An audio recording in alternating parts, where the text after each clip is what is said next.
Hello students, you are most welcome in IC English Academy। आज हम class 10th की English book first flight का chapter number 1 a letter to God discuss करने जा रहे हैं। इसके writer GL Fuentes. Student, a letter to God एक स्टोरी है एक किसान की जिसका नाम लेंचो है। ये स्टोरी लेंचो के फेथ को रिप्रेजेंट करती है कि किस तरह का अटूट विश्वास, किस तरह की अटूट श्रद्धा उसे भगवान पर, ईश्वर पर है। वो आम किसानों की तरह ही अपनी फसल के लिए डिपेंडेंट है बारिश के ऊपर। सो ही इज़ ऑल्सो विलिंग, वो इस बात की इच्छा भी रखता है कि एक अच्छी बारिश हो जाएगी तो उसकी फसल और ज़्यादा अच्छी होगी। बट अनफॉर्चुनेटली उसकी विश जो है वो पूरी तो होती है, बारिश तो होती है, बट उसके साथ साथ क्या हो जाता है, ओले पड़ जाते हैं जिसकी वजह से उसकी फसल पूरी तरीके से नष्ट हो जाती है। और इन दैट केस उसका विश्वास था कि कुछ भी हो जाए मेरी मदद भगवान ज़रूर करेंगे, ईश्वर ज़रूर करेंगे। इसीलिए वो लेटर लिखता है भगवान के नाम कि भगवान मुझे इस तरीके से मेरी फसल नष्ट हो गई है और देन मुझे इस वक्त पैसों की सख्त ज़रूरत है, अदरवाइज़ मेरा परिवार जो है वो भूखा मर जाएगा। इसीलिए वो भगवान से लेटर के अंदर 100 pesos is a Latin American currency, तो वो 100 पीसोज की डिमांड करता है भगवान से और उस लेटर को वो पोस्ट कर देता है और वो लेटर पहुंचता है पोस्ट ऑफिस के एम्प्लॉइज़ के पास। अब आगे क्या होता है, इसके फेथ का लास्ट में क्या रिजल्ट निकलता है, we will discuss, we will see in the chapter. So let's start, here we go.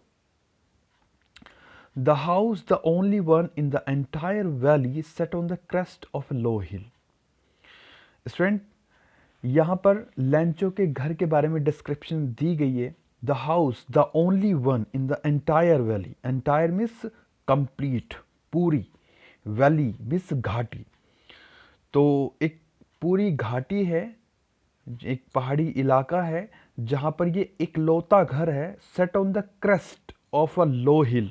Crest, crest means होता है चोटी, top, top of a hill, of a low hill. एक छोटी पहाड़ी है, उस छोटी पहाड़ी का क्या है, चोटी पर ये घर सिचुएटेड है, ये घर स्थित है।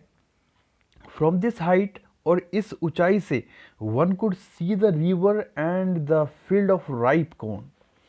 कि कोई भी व्यक्ति, ये जो घर है वो इतनी ऊंचाई पर है कि कोई भी व्यक्ति इस हाइट से दूर जो नदी है उसको आसानी से देख सकता है। साथ में जो फील्ड, जो खेत हैं किस चीज़ के, राइप कॉर्न, पकी हुई मक्का की। राइप मीन्स पकी हुई, corn means Mecca. Dotted with the flowers, dotted with the flowers that always promised a good harvest.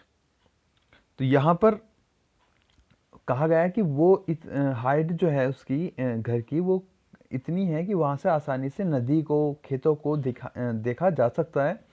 और खेत जो है इस वक्त पक चुके हैं और उन पर छोटे छोटे फूल भी आने शुरू हो चुके हैं और वो फूल दूर से एक डॉट के जैसे, डॉटेड यानी कि बिंदु के जैसे दिखाई दे रहे हैं। और ये जो फूल हैं ये हमेशा भरोसा दिलाते हैं, प्रॉमिस करते हैं किस चीज़ का, एक गुड हार्वेस्ट, एक अच्छी फसल होने का। The only thing the earth needed was a downpour or at least a shower. अब यहाँ पर भाई घाटी में उसके खेत हैं, तो उसकी जो खेत की धरती है, जो भूमि है, जो ज़मीन है, उस ज़मीन को द ओनली थिंग, केवल एक ही चीज़ की इस वक्त सबसे ज़्यादा ज़रूरत थी, the earth needed was a downpour, वो थी बारिश। क्या थी, बारिश। उसके खेतों को सबसे ज़्यादा इस वक्त जो ज़रूरत थी वो किस चीज़ की थी, बारिश की थी। और एटलीस्ट अ शॉवर, डाउनपोर मीन्स होता है हैवी रेन, भारी बारिश की ज़रूरत थी। और अगर भारी बारिश भी ना हो तो एटलीस्ट यानी कि कम से कम अ शॉवर, थोड़ी बौछार तो ज़रूर हो। यानी कि उसका खेत जो है इस वक्त पानी की बहुत